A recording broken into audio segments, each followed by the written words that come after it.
This is part 2 of Liberation, Relevance of Sutta Vinaya by late Venerable Dhammavuddho or Bhante Hye.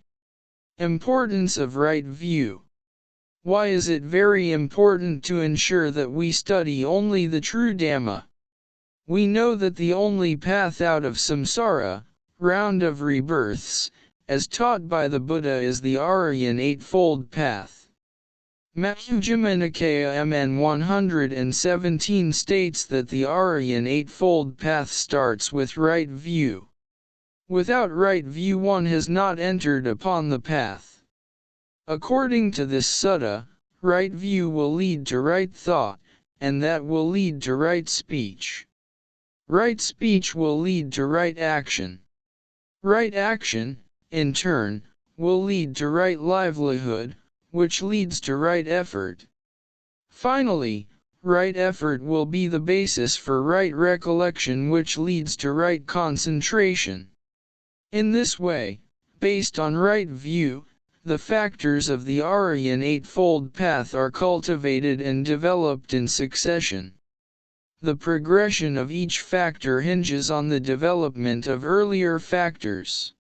Samyutta Nikaya SN 45.8 also states that a person with right view understands the four Aryan truths.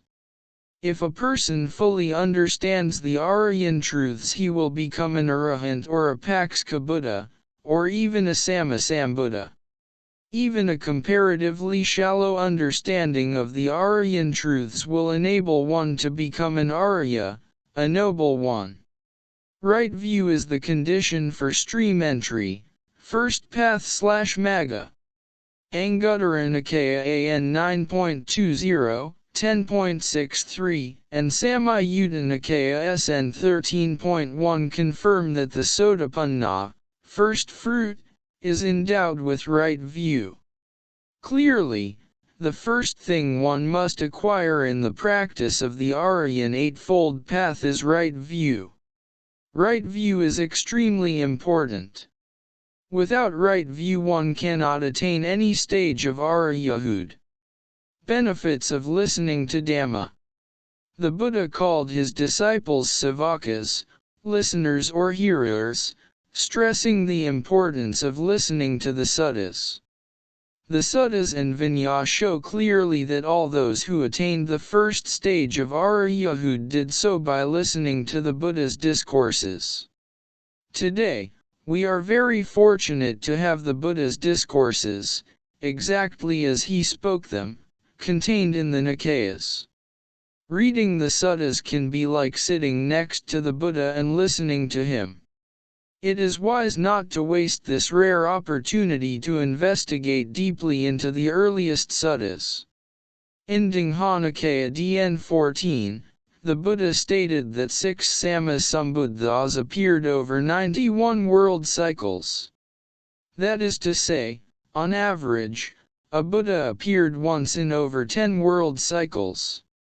The Buddha gave a simile to illustrate the unimaginably long time span of a world cycle, Samyutta Nikaya SN 15.5. Rare, indeed, is a Sammasambuddha. We are blessed to live in the age of the Dhamma. This is as good as living during the Buddha's time. In fact, had we lived then, we might not have been able to familiarize ourselves with as many suttas as we can now, when the discourses, about 11,000, are available in book form. In Samyutta Nikaya SN 56.48 the Buddha said it is extremely rare for us to attain 3 conditions simultaneously. A Sammasambuddha has arisen in the world. His true Dhamma still shines in the world. We are born with the human body and get to study the true Dhamma. Sotapatti, stream entry, attained by listening to Dhamma. In Anguttara Nikaya AN 5.202, the 5 advantages of hearing the Dhamma are enumerated.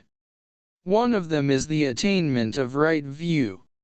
Since attaining right view is synonymous with attaining Aryahood, it is clear that hearing Dhamma can make one an Aryan disciple. Majjhima Nikaya MN 43 states that two conditions are needed for the arising of right view: the voice of another, teaching the Dhamma, and focused attention, yoniso mansikara. This is very important. Right view only arises by hearing the Dhamma from someone else, not by oneself through meditation. That is why before the Buddha preached his discourses you could hardly find an Arya in the world. In Samyutta Nikaya SN 46.38, the Buddha gave another confirmation. He said that when one listens to the Dhamma with eager ears, attending to it as a matter of vital concern, directing his whole mind to it, i.e. with focused attention, the five hindrances, nivarana, do not exist, and the seven factors of enlightenment, bhajayanga, are fully developed. These are the conditions to become an Arya. Therefore, if we listen to the Dhamma with focused attention we can become Aryas. Anguttara Nikaya A.N.10.75 tells about the person who is saved by Dhamma, for he has listened, savanina, he has done much learning, bahusaka, he has penetrated view, he wins partial release, the ear for Dhamma, Dhammasota, saves this person. The word sotapatti consists of sota meaning stream or ear, and apatti meaning entering into. Normally, sotapatti is translated as stream entry, but it can also mean ear entry in the sense of the ear being penetrated by the Dhamma.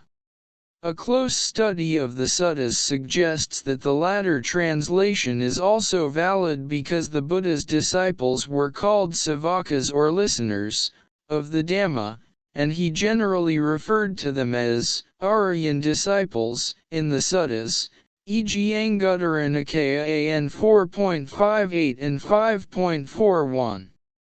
Samyutta Nikaya SN 55.5 explains the four conditions necessary to attain sotapatti, sotapatthayangani. 1. Associating with the true man, saparisa, i.e. a person who understands the true Dhamma. 2. Listening to the true Dhamma.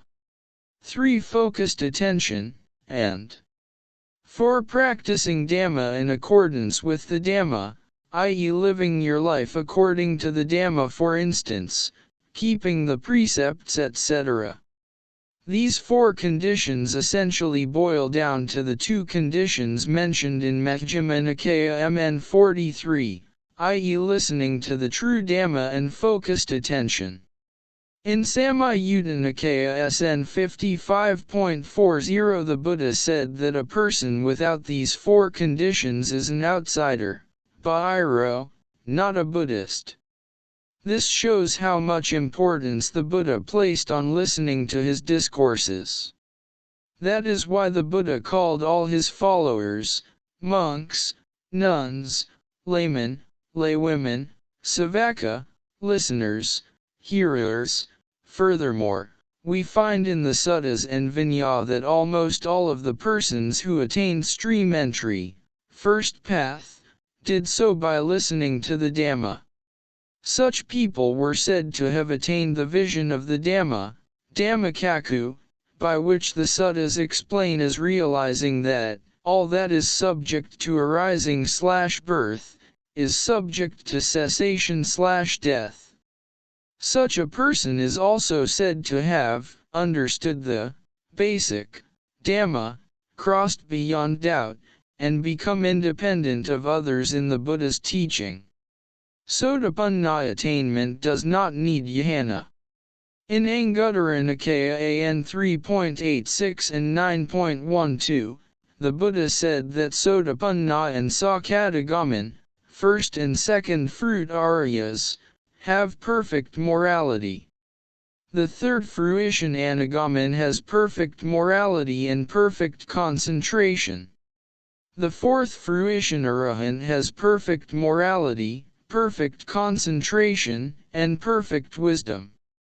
These two suttas indicate that the attainment of the Anagamin and the Arahant stages must have perfect concentration, which is always defined as the four jhanas or one-pointedness of mind in the suttas, e.g. Samyutta Nikaya SN 45.8 and 45.28.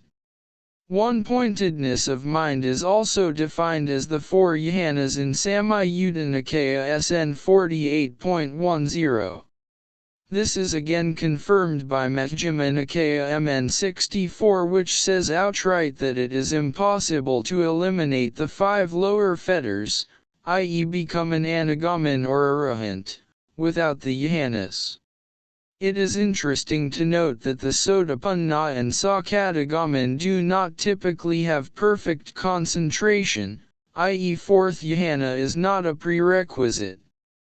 The difference between these two attainments is that the Sakadagamin has reduced lust, hatred, and delusion compared with the Sotapanna. See Anguttara Nikaya AN 3.86 and 9.12.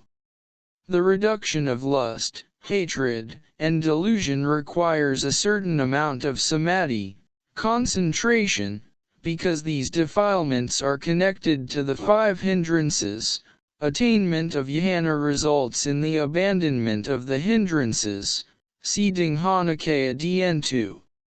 Two of these hindrances are sensual desire, similar to lust, and ill will, related to hatred. Thus Sakadagamin attainment would need the first, second, or third jhana. In Samyutta Nikaya SN 55.40 it is said that there are two types of Sotapanna, the diligent and the negligent. The diligent, after attaining Sotapanna, makes further effort to attain jhana. The negligent does not. This implies that both do not possess jhana. This further corroborates the point that stream entry can be attained by just listening to the Dhamma with thorough/focused attention. And we do find in the suttas and Vinaya that many who came to listen to the Buddha for the first time attained stream entry. Also, Samyutta Nikaya SN 55.2 states that the characteristics of the Sotapanna are unshakable confidence in the Buddha, the Dhamma, and the Sangha, as well as perfect morality, no mention of meditation. Sotapanna stage relatively not difficult to attain. Anguttara Nikaya AN 3.86 states that despite having perfect morality, Aryas can still have minor transgressions of the precepts. For instance, Samyutta Nikaya SN 55.24 mentions the demise of a Sakyan named Sarakani, after which the Buddha proclaimed that Sarakani had attained the Sotapanna, first fruition, stage at his death. This annoyed a number of people as Sarakani was known to have failed in his training and had taken to drink. People found it hard to believe that he was a Sotapanna. When the Buddha was informed that many people disbelieved Sarakani attained Sotapanna, the Buddha said, "Why, Mahanama, if these great sal trees here could know what is spoken well and what is not spoken well, I would proclaim even these trees to be Sotapannas, bound for enlightenment. Much more then do I proclaim Sarakani the Sakyan to be one." This incident goes to show that Sotapanna is attained by listening to the Buddha's words and need not be as difficult to attain as many people think. The problem might be that they do not make enough effort to study the discourses, which is our best guide or teacher, as advised by the Buddha, for right view. Majjhima Nikaya MN 14 tells how a cousin of the Buddha, Mahanama, came to see the Buddha and said that he had learnt the Dhamma for a long time and knew that greed, hatred, and delusion were defilements. Yet, He said that sometimes he could not control his mind when it was invaded by these defilements. He asked the Buddha whether this was because there were some states that he had not abandoned internally. The Buddha replied that even if an Aryan disciple had seen with wisdom that greed, hatred, and delusion were wrong, he might still be attracted by sensual pleasures unless he had attained piti, delight, and sukha, happiness, which are aloof from sensual desires and unwholesome states. Piti and sukha are factors of the jhana state. Jhana may be translated as a state of mental brightness, when the mind becomes bright because of satipatthana, intense recollection, and concentration. Unless we have attained one-pointedness of mind and experienced the bliss which is higher than sensual pleasure, we cannot help but be attracted to sensual pleasures. The commentaries state that Mahanama was already a Sakadagamin at that time, but it is more likely he was only a Sotapanna since he confessed to being troubled by greed, hatred, and delusion. Thus, this sutta shows that there can be Aryans who have not attained jhana and who can be influenced by greed, hatred, and delusion. Again, this proves, in this context, that the Sotapanna stage need not be as high as some people think. There is evidence in the suttas and Vinaya that very ordinary people attain stream entry upon listening to the Dhamma for the first time. For example, in the Vinaya books, Culla Vaga, chapter 7, we find that the 31 men dispatched to murder the Buddha all attained stream entry when the Buddha preached to them. On another occasion, 120,000 inhabitants of Rajagaha attained stream entry when they heard the Buddha's discourse, Maha, chapter 1, for the first time. On another occasion 80,000 people came to listen to the Buddha for the first time, and all attained stream entry. When Venerable Sariputta was still an external sect ascetic, he met one of the earliest Arahants, Venerable Assaji. He begged Assaji to disclose the Buddha's Dhamma. Venerable Assaji recited 4 verses, hearing which Venerable Sariputta attained stream entry. He quickly returned to his friend Moggallana and repeated those 4 verses. Moggallana also attained stream entry. This shows that attaining stream entry does not require hearing the Dhamma from the Buddha in person. Even a new stream enterer can teach the Dhamma for another to attain stream entry. This episode is found in the Vinaya. No liberation without knowledge of Dhamma and jhana. The Buddha struggled with the utmost effort to attain liberation. For 6 years he tried all ways practiced by various teachers but without success. According to Majjhima Nikaya MN 36, he sought for an alternative way to liberation and recalled his attainment of jhana when he was young under the rose apple tree. Then following on that memory, came the realization, that is the path to enlightenment. He thought, why am I afraid of that pleasure, born of jhana, that has nothing to do with sensual pleasures and unwholesome states? Thereafter, he attained the 4 jhanas.